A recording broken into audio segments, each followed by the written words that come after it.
అదే RTV app వార్తల్ని క్షణాల్లో చదివే అవకాశం ఉంటుంది. ఒక న్యూస్ పేపర్, ఒక టెలివిజన్ ఛానల్ మీ చేతుల్లో ఎప్పుడూ ఉంటాయి. బద్వేల్ నియోజకవర్గం Badvel ZP high school Sri Kanyaka Parameswari high school నందు గత 15 సంవత్సరముల నుండి మాగిపోగు శౌర్య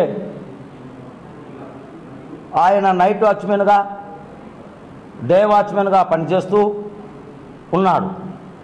వసంత కుమార్ మేడం గారు అయితేనేమి, గంగులయ్య అయితేనేమి, పుల్లయ్య సార్ అయితేనేమి, వాళ్ళందరూ కూడా ఆయన్ను నియమించుకొని పెట్టుకోవడం జరిగింది. అయితే మధ్యలో జి వెంకట సుబ్బారెడ్డి అనే హెడ్ మాస్టర్ వచ్చినప్పటి నుంచి కుల వివక్షత చూపించి అనేక మానసిక శోభకు గురి చేశాడు.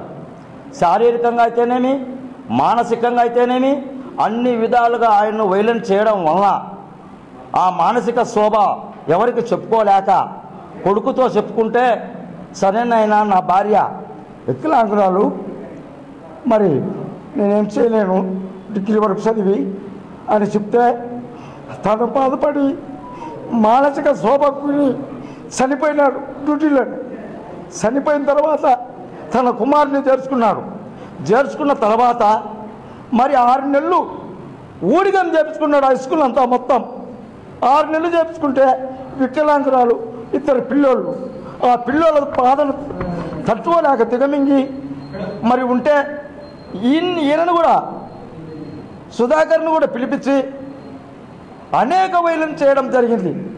సార్, నేను నా భార్య బతకాలంటే వికలాంగురాలు సార్, నాకెవరు దిక్కు అని కాళ్ళు పట్టుకున్నాడు. మాది వాళ్ళకి కాకుండా ఎవరికైనా ఇస్తా అని అన్నాడు.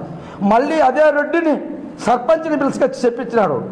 శ్రీనివాసులు రెడ్డిని పిలుచుకొస్తే, అయ్యా 15 ఏళ్ళు వాళ్ళ నాయన డ్యూటీ చేసినాడు, మరి ఆ పిల్లోడు 6 నెలలు చేశాడు, మరి 1 నెల జీతం ఇచ్చి దాంట్లో కూడా లంచంగా తీసుకున్నావు, ఏమిటయ్యా నీ పరిస్థితి అని అడిగితే, నువ్వు నిజంగా రెడ్డివైతే నాకు సపోర్ట్ చెయ్యి, లేదంటే నేను చేయను, వాడిని కాకుండా నువ్వు ఎవరినైనా పెట్టు, నేను సపోర్ట్ చేస్తానని చెప్పడం జరిగింది. ఆ తర్వాత ప్రజా సంఘాలు శరణ్యమంటూ దళిత సంఘాలు వివిధ పార్టీ నాయకుల దగ్గరికి వచ్చి వాళ్ళ బాధలు వినిపించుకున్నారు. కన్యకా పరమేశ్వరి పాఠశాల నందు గత 15 సంవత్సరాల నుంచి మా నాయన డే నైట్ డ్యూటీ చేస్తూ ఉన్నాడు. 2000 మాయిపోగు శౌరి అనే మా తండ్రి గారు గత 15 సంవత్సరాలు అక్కడ డే నైట్ డ్యూటీ చేస్తున్నాడు. 2023 7వ నెలలో 24లో మా నాయన చనిపోవడం జరిగింది. మా నాయన చనిపోయిన అనంతరము ఆ డ్యూటీని నాకు అప్పచెప్పడం జరిగింది. అనేక విధాలుగా మా నాయన్ను అక్కడ ఉన్నటువంటి హెడ్ మాస్టర్, కొత్తగా ఛార్జ్ తీసుకున్నట్టు హెడ్ మాస్టారు అనేక విధంగా కుల వివక్షణ చూపి మా నాయన్ను కానీ వేధించడము, మానసిక గురి చేయడం జరిగినది.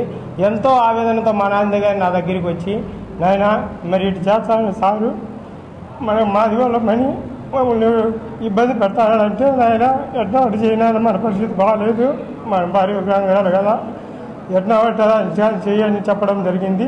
మా నాన్న చనిపోయిన అనంతరం కూడా నేను ఆ డ్యూటీలో కొనసాగుతూనే ఉన్నాను. ఇప్పటిదాకా డ్యూటీ చేస్తూనే ఉన్నాను. 5 నెలలు నా చేత డ్యూటీ చేయించుకొని 1 నెల నాకు చెక్కు రూపంలో 5,000 ఇచ్చి మళ్ళీ 2,000 తీసుకొచ్చి నాకు ఇవ్వు అని చెప్పడం జరిగింది.